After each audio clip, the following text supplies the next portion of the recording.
Hi, my name is Larry Ugelli, and I've been diagnosed with ALS, and just wanted to start this online journal and talk about things, I guess, and just record my thoughts and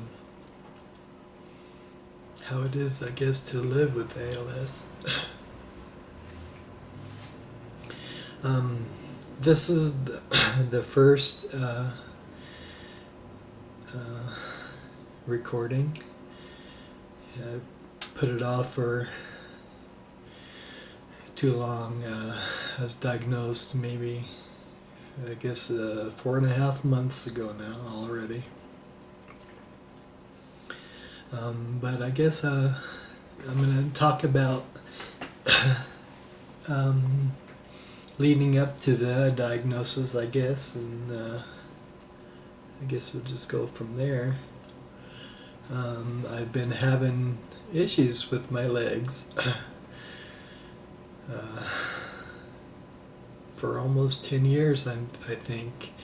It started just a little bit of balance issues and problems, like standing on one foot, putting a sock on, in the morning, kind of tipping over and losing my balance a little bit.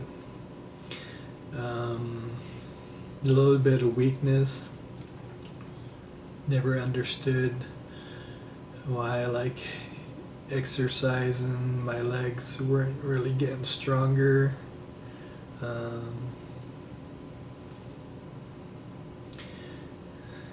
Tipping over in the shower a little bit, like, when you close your eyes, kind of just feel all steady. And walking down the hall at work, kind of bumping into the walls once in a while, and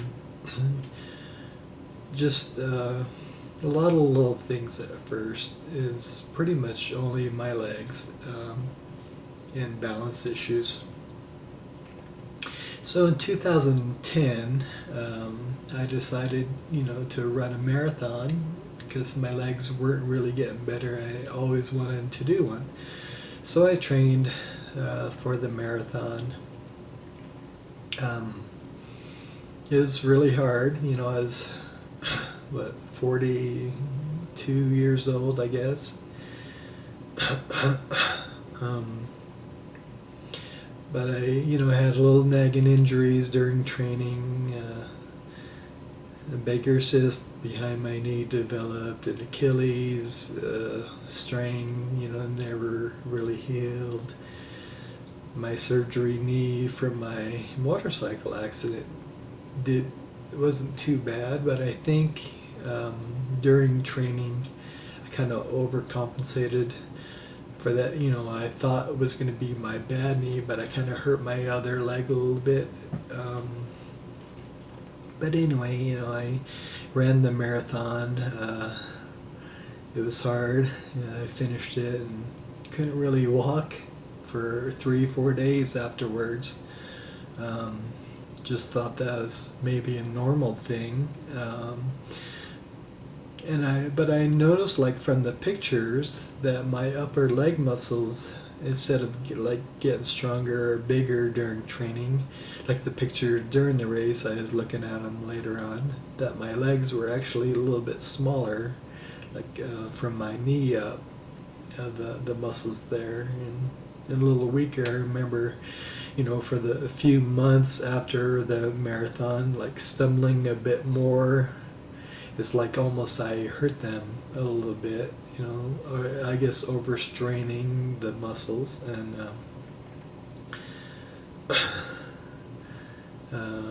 never really understood, why I was getting weaker after, training for a marathon and running a marathon, but I was worse off afterwards.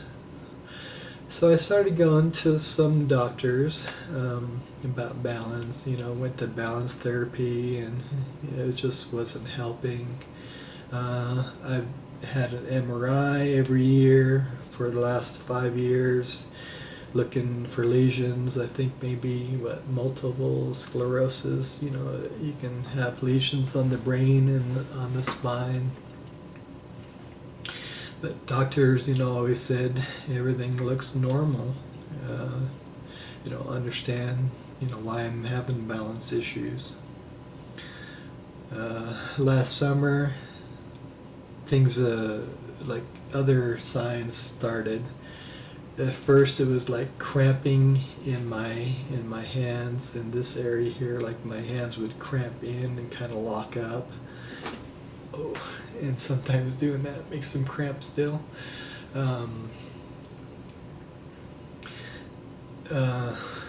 In my legs, I was having bad muscle cramping, and especially at night. In my calves, for sure. I started having visible muscle twitches in my left bicep at first, and kind of upper arm area there, and went to the doctor again. Showed her. She still wasn't sure what was going on. So she sent me up to a balance specialist. Well, I had to wait for a while for my insurance at work to change to add the university network on. So I waited till, that was last summer when I saw her. So I waited good 6 months. In that time, more muscles were starting to quiver, and I guess vacillations, I think they're called, cramping in my neck and back, and pretty much all the major muscles started cramping. So I finally went up to the University of Utah, January 28th. The balance specialist wasn't there that day. His flight from somewhere was like snowed. He couldn't make it back to Salt Lake because of snow. So I saw an intern, went through the normal reflex tests and strength tests and watched me walk and things, and didn't really say anything. Looking back on it now, I think he knew, what it was. But it just so happened to be that the specialist for ALS was in the hall.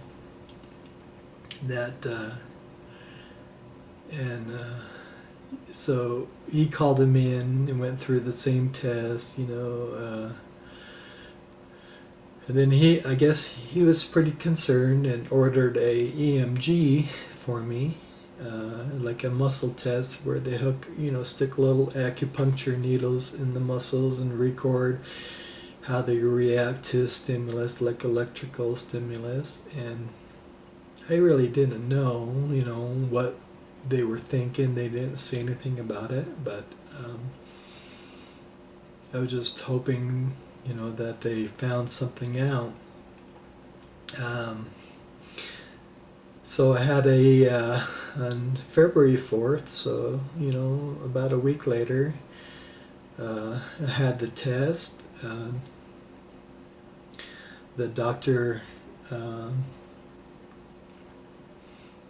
after it took a good hour, so he's pretty thorough, and after the test, he just said that I have ALS, and I had no clue what ALS was.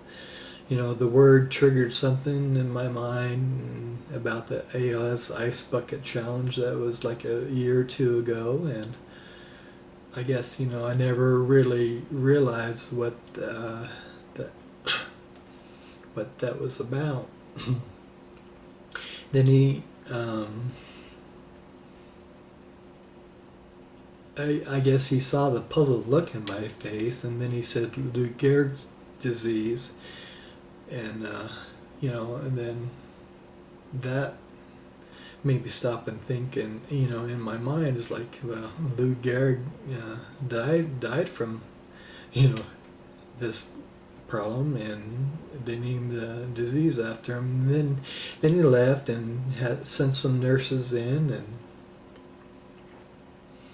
They started talking about things and preparing, wills and uh, a bunch of things, and like I asked the nurse, is like, what are you gonna, are you telling me that I'm gonna die?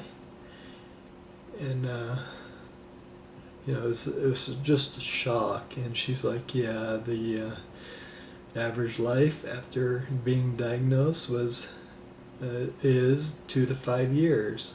Um, so I guess the future videos is going to be about me living the rest of my life and all the things that I've done since diagnosis, and that I want to do. And I guess and I don't want to make these too long, but I'm gonna end with something I wrote on Facebook.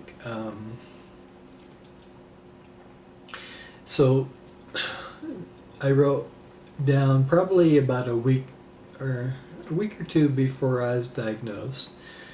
I decided I was gonna start a book, I guess more of a journal, and I wrote down, "Sometimes I wonder."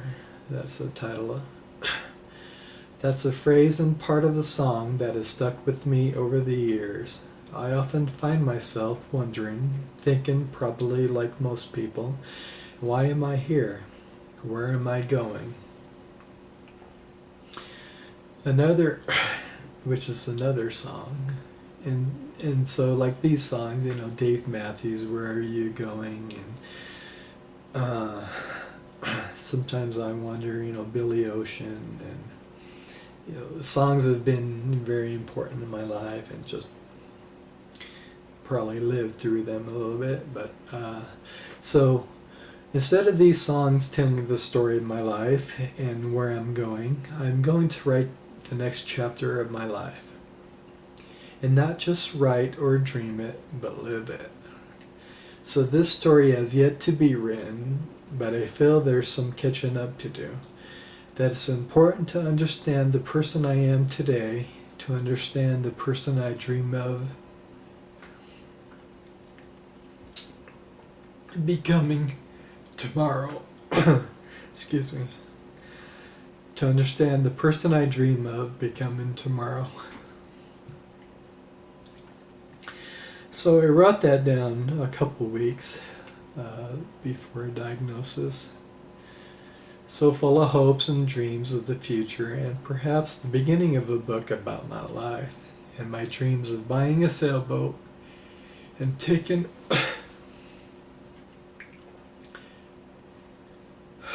a bit of time to sail to exotic places and see some parts of the world, spend some time around my mother's homeland, maybe not so exotic, but has been described as the Emerald Isle, 40 Shades of Green.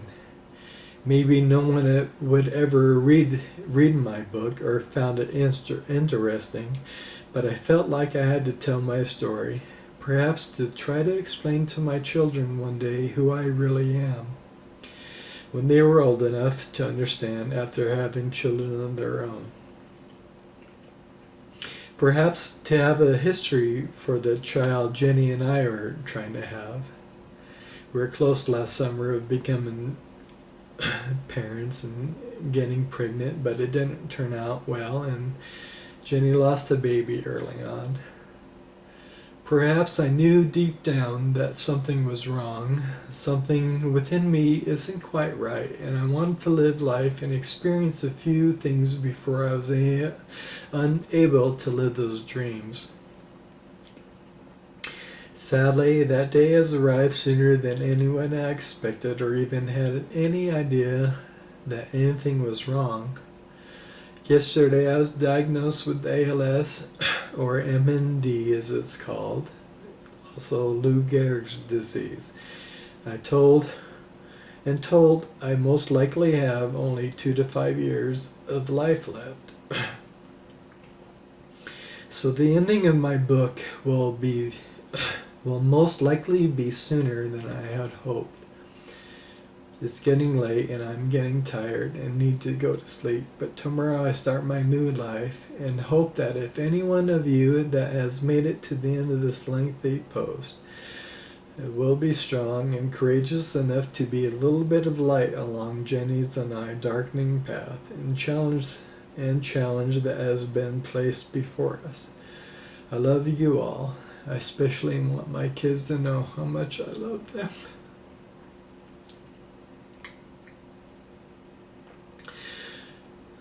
Until tomorrow.